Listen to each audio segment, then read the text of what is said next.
What's up, everyone? I know I'm not in the view of the camera here. I'm trying to get the main table here for this video. I had someone ask about more in depth on the drag I welded in the video for welding a coyote drag. He went and bought himself a welder and wanted to start making his own drags and other stuff for out on his strap line. So figured I'd do a more in-depth video on that style drag that I made in that video. It is the triangular drag again. Came into the shop today and made, I think I'm up to almost 4 dozen today so far. So I figured I'd just do a video on the materials and the lengths and stuff like that on this drag, just more in depth. As far as what you'd need, and you can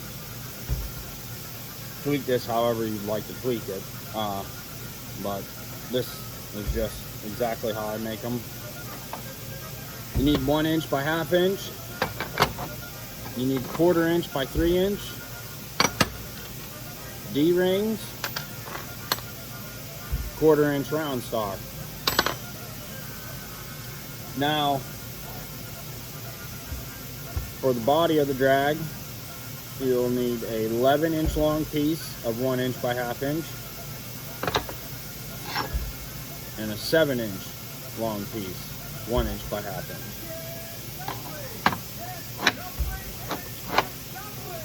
For the drag points, I use, like I said, the 3 inch by 1/4 inch flat because I cut it 5 inches long, and that one piece gives me both drag points.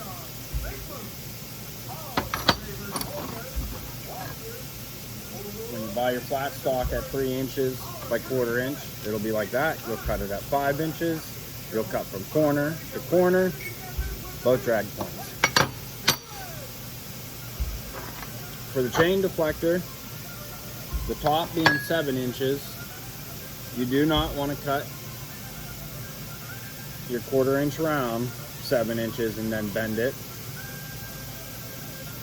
I cut it at 8 inches and then bend it at 4 inches to where it meets end to end.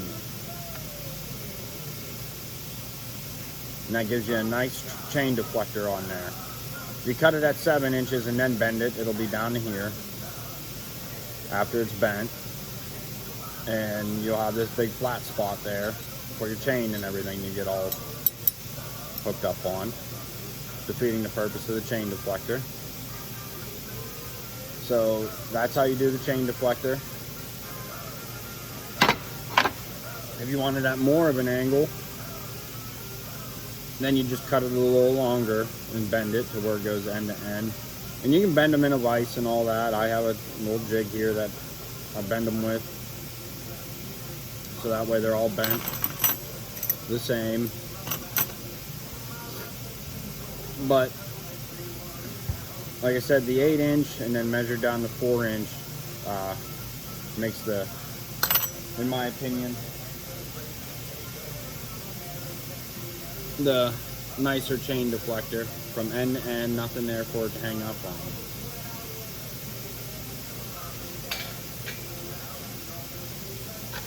I used the 3/4 inch D-ring, not the 1 inch D-ring. The 3/4 inch fits the 1 inch flat stock better. The 1 inch one, it hangs off to the side further, and it is still plenty strong enough to hold anything that you're going to go out there and target with this type of drag.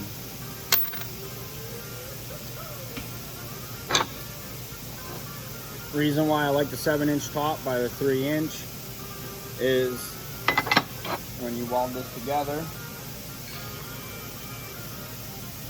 it fills the whole thing up. Your point will go from your T inside there, corner, right to the outside. And that helps when it goes through saplings and that, and it runs down, it really wedges everything in there and it gets hung up even quicker. Just in my opinion and my experience of using this style drag. I had these drags hang up on saplings no bigger than my finger because it wedges in there and it stays wedged. It can't ride up and bend the sapling over and then back off like a round stock style drag could, with the big gap in there, and then just ride up on it. And the 5 inches long is just my preference on it. Puts a nice angle in there, and that point is really digging in with the drag being 11-inch long handle there. It's already angled to digging in pretty good.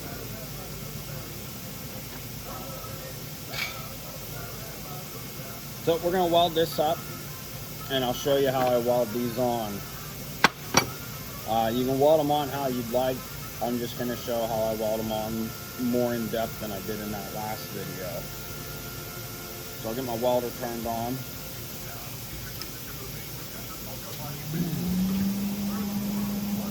And you can weld these up with a flux core or a stick welder if that's what you have and want to try to make these there at your house or in your garage or something. You just need a way of cutting the material, bending, and welding. And then you can make these even with, you know, the cheaper flux core welders out there, or even a stick welder. So my little welding table here, I just have random pieces of metal welded on here because it makes it faster for just putting that all right dead in the middle and welding it together. If you don't have that, you can just measure halfway down, make a mark halfway on your long piece, line them up and weld it together. Jig just makes it a little easier and quicker when you're doing a few dozen of them.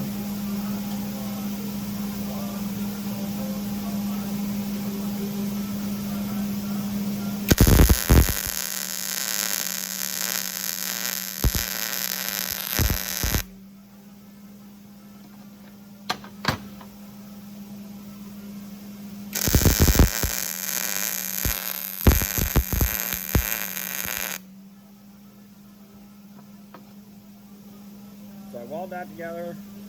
I don't weld the inside yet, corner on both sides. I'll do that when I put the drag points on. Again, you can do this without making a jig up, putting these points on. Just doing so many of them, I just weld random pieces of metal, and then I also have my angle blocks here. That just help me put the same angle every time when I make one. Now, the way I put these drag points on this drag is I don't weld this right in the middle. I don't put it in the middle and then angle it. I go flush with the outside edge and then I angle it to the angle that I like. Now you can change your angles if you want them more angled or less angled, but the angle I use is one that has worked for me personally and has worked for other people. They're very happy with that. So I'll line this up on that edge and then I'll just lean it back. It hits my little stop here. And I'll tack it in.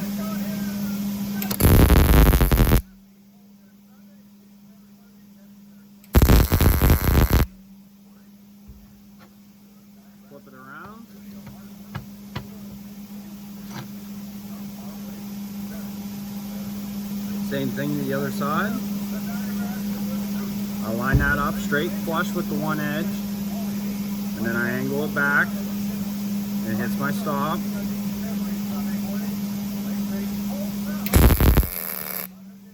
Tack it in.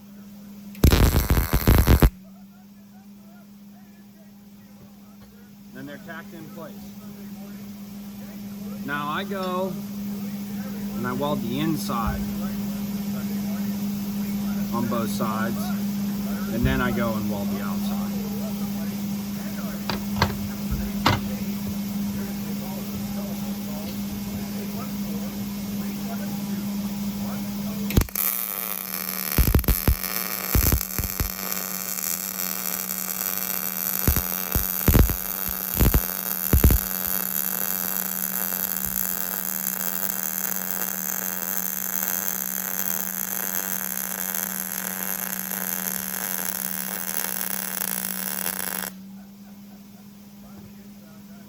Flip it over.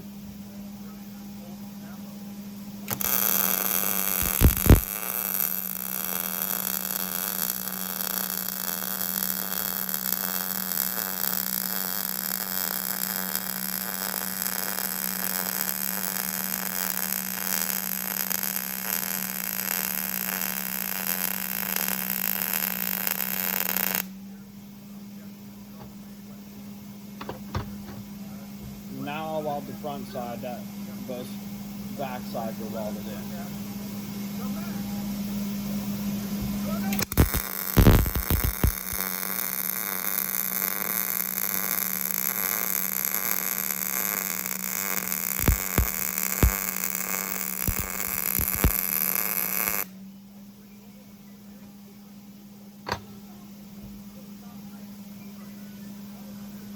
Now this front side weld, it goes a little quicker than that first initial inside weld because the metal is really hot now.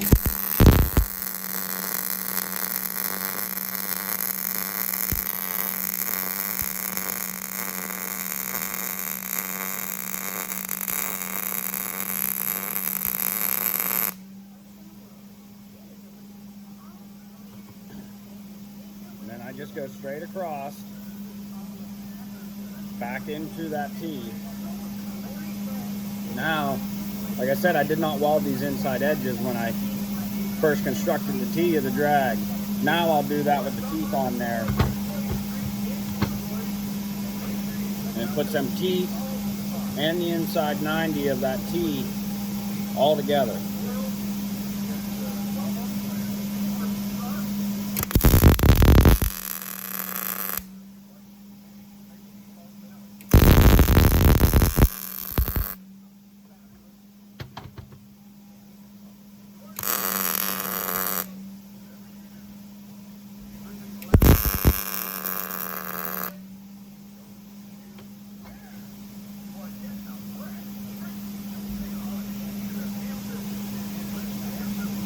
Now you got them welded on.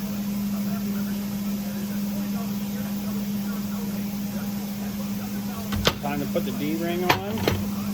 I just hang the end over here. I don't think I can get that into the view here without moving my phone, but I just hold the D-ring with a pair of pliers.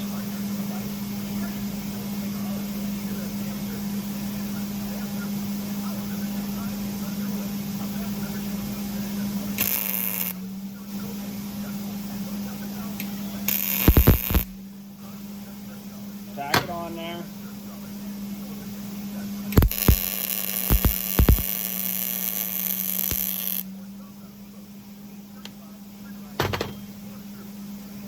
Weld both sides of it.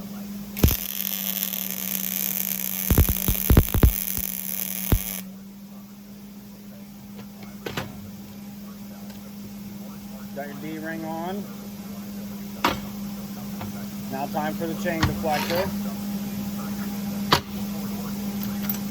Now I'll just hold that by hand. I'll just line it up right in the middle of my top here.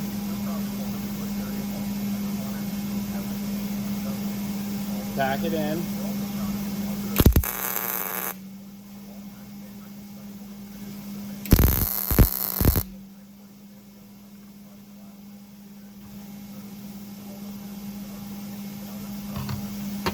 then I'll weld it in.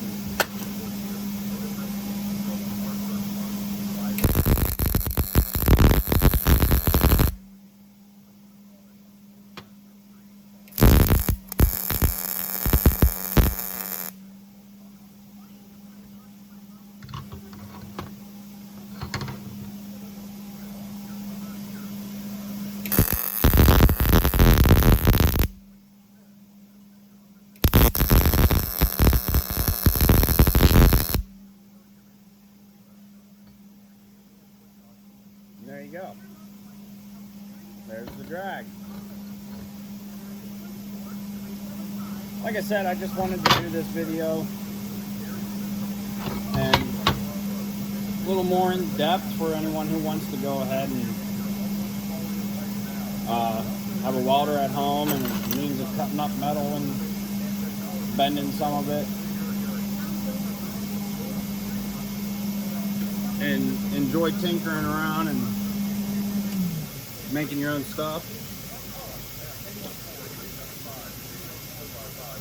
But if it's made with all them same materials, same lengths, the drag ends up coming out about 3.5 pounds,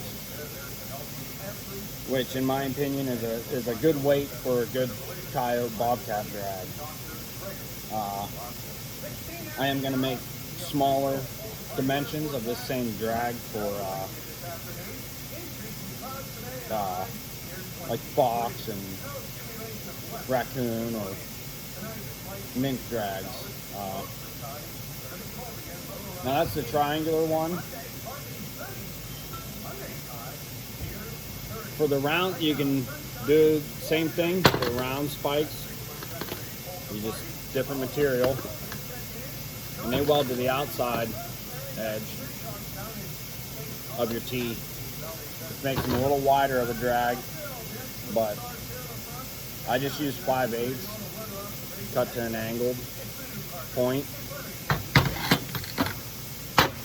and same size body of drag, 11 by 7, but for the chain deflector I cut them at 8.5 inch. And the reason being is because I want the chain deflector to go to the edge of that drag point that's welded onto the outside of the tee here. That's all that's different, is the style of drag point and a little longer chain deflector. Those are much easier to make than this style, unless you have the means of cutting from corner to corner on this flat stock with nice clean cuts. Because if you use like a angle grinder to cut these, they take quite a bit of cleanup, and you do lose more material off of the 3-inch there just because of cutting it with the angle. I have a saw that I cut them with. I stack up 6 or 7 at a time, and they're at that perfect angle where it cuts corner to corner. Makes it a lot faster. But that's more in depth on as far as how big and how the drag is constructed, and hope that was helpful. And if you are into making your own stuff for out there on the trap line, hopefully this helps you out. Real good heavy duty drag. You know, these are pretty simple to make. As far as being cost effective making this style drag compared to purchasing one, you know, from a supplier or a similar style from a supplier, probably we'll find out with today's steel prices that be much faster and much better off just going and buying them. But you're someone like me who likes to tinker around all the time and loves welding and just making your own stuff, how I started out doing it, they're pretty simple to make and work real well out there on the trap line. Real quick, just want to thank for everyone who's been following along, and if you haven't hit that thumbs up, hit the thumbs up, and if you're new, hit that subscribe button, and until next time.